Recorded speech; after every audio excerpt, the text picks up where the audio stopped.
So, hello everyone. Today we are going to start the second chapter of your English ninth class book, The Adventure of Toto. So, this is the very interesting chapter, students. आपको इसे पढ़ने में बहुत मजा आने वाला है, बहुत एंजॉय करेंगे. सो देखिए यहाँ पर सबसे पहले आप देखिए लिखा हुआ है have you ever had a baby monkey as a pet. तो यहाँ पर ये हैव यू एवर का जो यूज है ये किस लिए हुआ है इसको थोड़ा समझते हैं. ठीक है. ये जो देर आर थ्री वर्ड्स, ये जो तीन वर्ड्स हैं बेटा, हैव, यू और एवर, इसको बहुत ध्यान से देखिए. और उसके बाद में हैड, ये लगा हुआ है वर्ब का थर्ड फॉर्म. तो जब भी कभी ये स्ट्रक्चर मिले आपको कहीं भी, have you ever plus we three, verb का थर्ड फॉर्म, तो इसका जो मतलब होता है वो होता है कि क्या आपने कभी अपनी लाइफ में इस काम को किया है या नहीं किया है. ठीक है स्टूडेंट्स.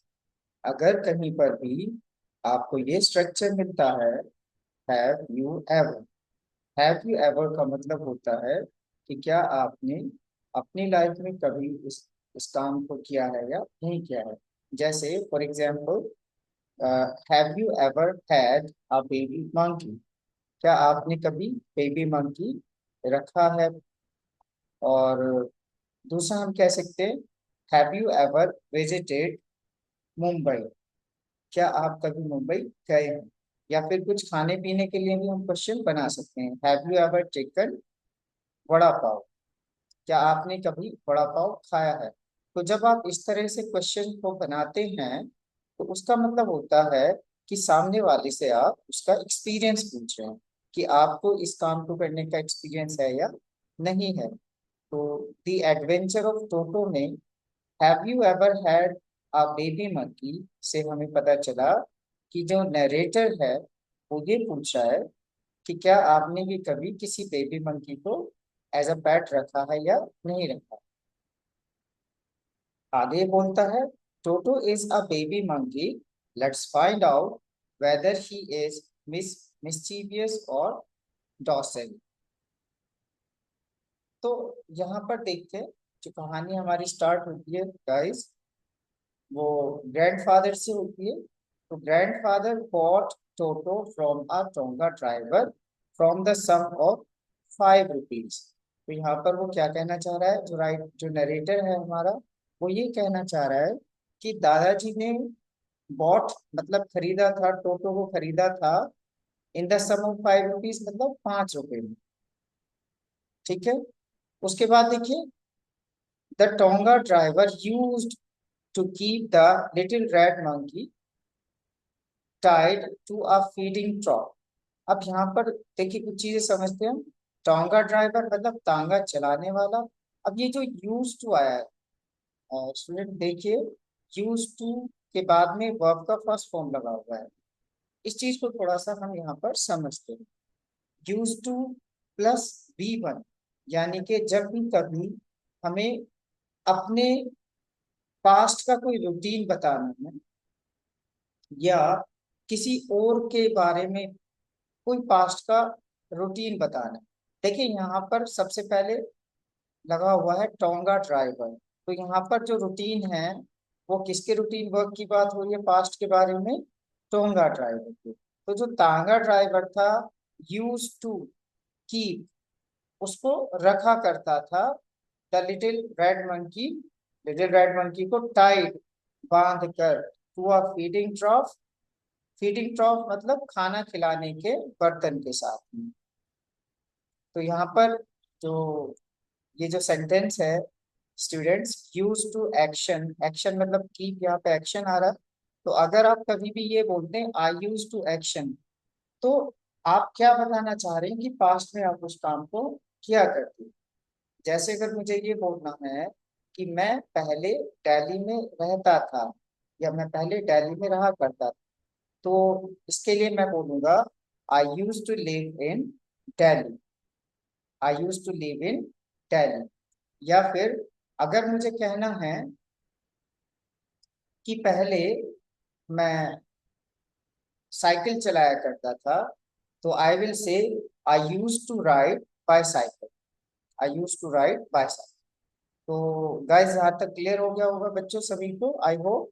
तो एक बार देख लेते हैं। ग्रैंडफादर ब्रॉट, लेकर आए थे टोटो फ्रॉम अ टांगा ड्राइवर। एक टांगा ड्राइवर से कितने रुपए में लेके आए? For the sum of 5 rupees, 5 रुपए में लेकर आए थे। और जो टांगा ड्राइवर था use to keep little red monkey, उस छोटे से लिटिल मतलब छोटे से रेड मंकी को टांगा ड्राइवर बांध के रखता था अपने साथ। और जो मंकी है, and the monkey look, monkey दिखाई देता था सो आउट ऑफ प्लेस, बहुत ही ज्यादा परेशान। आउट ऑफ प्लेस का मतलब होता है कि वो जगह जहां पर वो है उस समय वो वहां पर खुश नहीं है, वो जगह उसके लिए सुटेबल नहीं है, तो इसके लिए बोलते हैं हम आउट ऑफ प्लेस। इसके बाद देखिए, that grandfather decided he would add the little fellow to his private zoo। तो ग्रैंडफादर ने क्या डिसाइड किया स्टूडेंट, कि वो इस छोटे से मंकी को, इस लिटिल फेलो को अपने प्राइवेट जू में ऐड कर लेंगे, अपने प्राइवेट जू में ले जाकर रख लेंगे, जो कि दादाजी ने अपने घर पर बनाया हुआ था। इस बात को समझना है।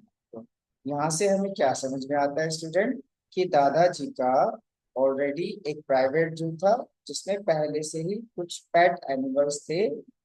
इसीलिए दादाजी ने ये डिसाइड किया कि ये जो छोटा सा मंकी है यहाँ पर बहुत परेशान है, मैं इसे अपने पास अपने जू में रख लूंगा। इसके बाद देखिएगा इस फिर क्या होता है नेक्स्ट पैराग्राफ में। Toto was a pretty monkey, और बहुत ही प्यारा मंकी था। उसकी आंखें, हिज ब्राइट आईज, उसकी चमकीली आंखें स्पार्कल, चमकती रहती थी, with mischief beneath deep set eyebrows. उसकी जो गहरी आंखों जो आईब्रोज थी उनके नीचे मिस्चीफ जो शैतानी है वो साफ साफ झलकती रहती थी, मतलब उसे देखकर लगता था कि ये बहुत ही ज्यादा शैतान मंकी है।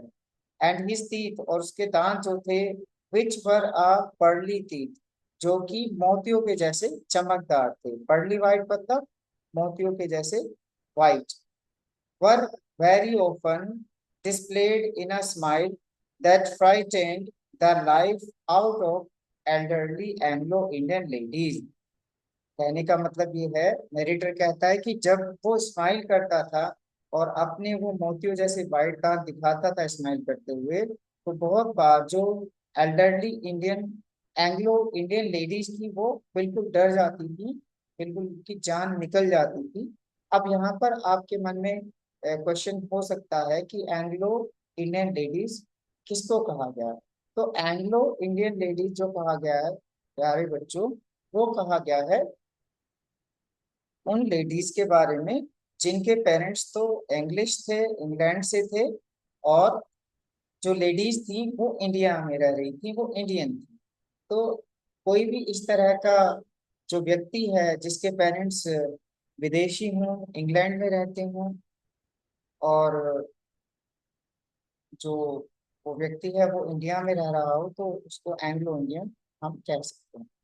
इसके बाद देखिए, but his hands looked dried up, बहुत सूखे हुए नजर आते थे उसके सन फॉर मैनी ईयर्स, कि उनको बहुत टाइम तक धूप में रखा गया हो सुखाने के लिए। मतलब जैसे हम प्यारे बच्चों आपको पता होगा कि जब अचार जो पिकल होता है उसको बनाया जाता है, तो उसको क्या किया जाता है कि जो कच्चा आम होता है उसको काट कर पहले धूप में सुखाया जाता है। जब वो पूरी तरह से सूख जाता है फिर उसका पिकल बनता है, फिर उसका अचार बनता है। लेकिन देखिए पिकल का मतलब क्या है, कि धूप में सुखाना एक तरीके से, मतलब जो प्रोसेस है पिकल को तैयार करने का वो भी पिकल ही होता है, उसे भी पिकल कहा जाता है। लेकिन यहाँ पर जो बात हो रही है वो उस छोटे से मंकी के हैंड्स के बारे में हो रही है। उसके जो हाथ थे वो बहुत ही ज्यादा ड्राई थे, ऐसा लगता था मानो बहुत सालों तक, मैनी ईयर्स उसको रखा गया हो धूप में। इसके बाद देखिए, yet his fingers were quick and wicket, लेकिन उसकी जो फिंगर्स थी वो देखने में तो सूखे हाथ लगते थे, बट जो फिंगर्स थी वो बहुत तेज थी, बहुत ही ज्यादा। विकेट से मतलब ये है कि वो बहुत नुकसान भी करता था, बहुत चीजें तोड़ता भी था। एंड हिज टेल, और जो उसकी पूंछ थी, which and his tail while adding to his good looks, जो कि उसके गुड लुक में मतलब उसकी जो खूबसूरती है उसको और चार चांद लगाती थी। मतलब उसकी जो पूंछ थी उसकी वजह से वो और अच्छा दिखा और सुंदर दिखाई देता था। ग्रैंडफादर बिलीव्ड, ग्रैंड दादाजी ऐसा बिलीव करते थे कि जो tail would add to any one's good looks, कि जो टेल है वो किसी के भी जो खूबसूरती है उसको बढ़ा सकती है। उसके बाद देखिए आगे क्या बोलता है, narrator also serve as a third hand, और जो उसकी पूंछ थी, उसकी जो टेल थी, वो तीसरे हाथ की तरह से उसकी हेल्प करती थी मंकी की। He could use it to hang from a branch, वो इसका यूज कर सकता था जब भी उसे किसी पेड़ से की टहनी को पकड़कर लटकना होता था। And it was capable of scooping up the delicacies that might be out of reach of his hands। अब यहाँ पर देखिए गाइस, ये स्कूपिंग अप जो ये वर्ड आया है, स्कूपिंग अप, इसका मतलब क्या है? स्कूपिंग अप का मतलब है लिफ्ट करना, चीजों को उठाना। तो उसके जो उसकी जो टेल थी उसको हेल्प करती थी, उसकी डेलिकेसीज मतलब जो उसकी बहुत मनपसंद चीजें थी, खाने पीने की जो अच्छी चीजें थी, उनको उठाने में, उनको लेके जाने में, अगर वो उसकी पहुंच से बाहर होती थी तो वो यूज करता था अपनी tail, that might be out of reach of his hands. उसके बाद देखिए, grandmother always first, FUSS, यहाँ पर जो वर्ड आया है ये वर्ब है गाइस, और इसका मतलब होता है किसी भी अनवांटेड टॉपिक पर बहुत देर तक गुस्सा करना या बोलते रहना। किसी भी ऐसी बात के ऊपर जो कि बहुत ज्यादा इम्पोर्टेंट नहीं है, फिर भी अगर आप उसके बारे में बहुत देर तक बोलते रहते हैं, गुस्सा करते रहते हैं, तो उसको बोलते हैं फर्स्ट, FUSS फर्स्ट। और तो यहाँ पे ये पास्ट में है इसलिए ईडी लगा हुआ है, सेकंड फॉर्म है। ग्रैंड मदर ऑलवेज, दादी माँ हमेशा फर्स्ट नाराज हुआ करती थी। व्हेन ग्रैंडफादर ब्रॉड, जब भी दादाजी लेकर आते थे सम न्यू बर्ड्स और एनिमल, जब भी दादाजी कुछ नई बर्ड्स या एनिमल्स को घर पर लेकर आते थे अपने जू में उनको रखने के लिए, तो जो दादी माँ है वो हमेशा नाराज हुआ करती थी।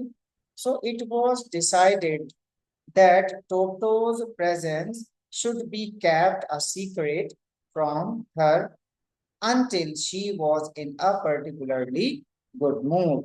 तो दादाजी ने और नरेटर ने मिलकर क्या डिसाइड किया कि जब तक दादी जी का मूड ठीक नहीं हो जाता तब तक टोटो की जो प्रेजेंस है कि टोटो यहाँ पर है उसको सीक्रेट रखा जाएगा।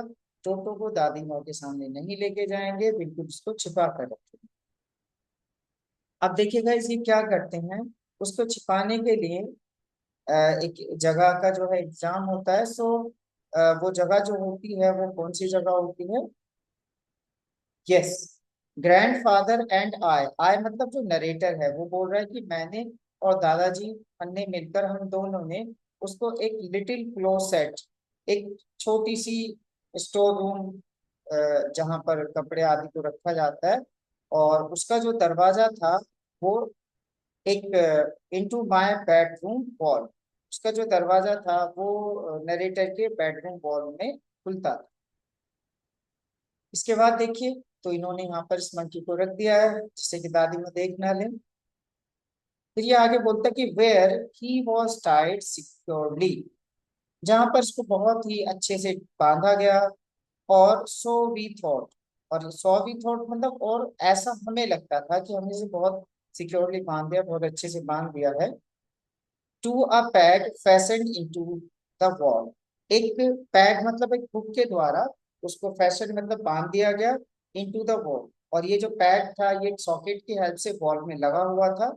इसके बाद देखिए आगे फिर क्या होता है, नरेटर बोलता है कि फ्यू आवर्स लेटर, कुछ घंटों बाद, जब दादाजी when grandfather and I came back to release Toto, जब मैं और दादाजी हम दोनों टोटो को रिलीज करने के लिए, उस जगह से निकालने के लिए, फ्री करने के लिए वहां पर पहुंचते हैं, तो हम क्या देखते हैं, we found that the walls which had been covered with some ornamental papers chosen by grandfather, मतलब वहां पर जो दीवारें थी वो ऑर्नामेंटल मतलब जो सजावटी जो वॉलपेपर्स थे उनसे इन दीवारों को जो है डेकोरेट किया गया था। दादाजी भी खुद से चूज करके वो वॉलपेपर्स वहां पर लगाए थे। तो वो सभी जो वॉलपेपर्स हैं now stood out as naked brick and plaster. तो टोटो ने क्या किया था, इतनी देर में वो सभी जो वॉलपेपर्स हैं उनको निकाल दिया था दीवार से।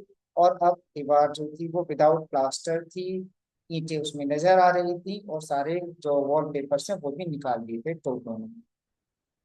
और जो पैग था, the peg in the wall, जो पैग जो हुक जो वॉल में लगाया हुआ था, हैड बीन रेज्ड, मतलब बाहर आ गया था फ्रॉम इट्स सॉकेट, इसके सॉकेट से, जिस सॉकेट के अंदर इसको वॉल के अंदर फिट किया गया था।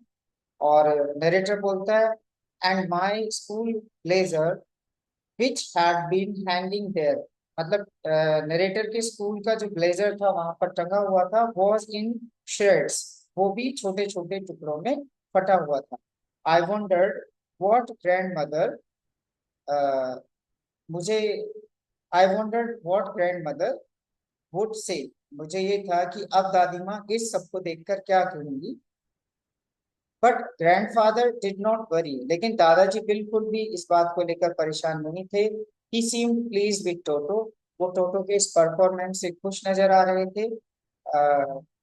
He is clever said grandfather, grandfather ने कहा कि टोटो बहुत ही क्लेवर है, गिवन टाइम, अगर इसको थोड़ा टाइम दिया जाता, I am sure he could have tied the torn pieces of your blazer into a row। तो आई एम श्योर, मुझे यकीन है, दादाजी बोलते हैं कि मुझे यकीन है, he could have tied the torn pieces of your blazer into a rope, मतलब वो तुम्हारे कोट के छोटे छोटे टुकड़ों से एक रस्सी टाई कर देता, एक रस्सी बना देता, और उसका यूज करके his escape from the window, और उसका यूज करके वो विंडो से चला जाता। Okay, thank you guys, this is from my side in this part 1 video. If you have any doubt, any suggestion, any question, so you can comment me। और अब मिलेंगे नेक्स्ट पार्ट में, इस चैप्टर की video आपको next part में मिलेगी। Thank you. और you just subscribe our channel and hit the bell icon. Thank you.